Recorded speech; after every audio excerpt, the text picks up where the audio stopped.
आज गुरुवार असल्यामुळे सलोनी म्हणाली, चल मंदिरात जाऊ. म्हणून आम्ही कॉलेजपासून जवळच असलेल्या याळगी दत्त मंदिरात गेलो.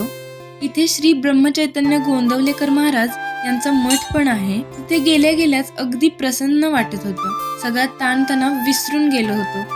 मंदिरात श्री दत्तगुरु आणि श्री गोंदवलेकर महाराज यांच्या मूर्ती होत्या. इथेच गजानन महाराज व स्वामी समर्थांचे दर्शन पण झाले. मंदिराच्या समोरच असलेल्या दत्तगुरूंच्या पालखीचं पण दर्शन घेतलं. तोपर्यंत महाराजांची आरती पण सुरू झाली.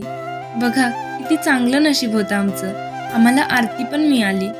नंतर बाबांनी आम्हाला प्रसाद दिला. आम्ही प्रसाद खाऊन तिथे शांतपणे बसलो. परिसरात मोठंसं उंबराचं झाड पण होतं. संपूर्ण परिसर अगदी शांत आणि प्रसन्न वाटत होता. तोपर्यंत माझी नजर एका फुलपाखरावर गेली. किती चंचल आणि मुक्तपणे वावरत होतं ना ते. कोणाचंच बंधन नव्हतं त्याला.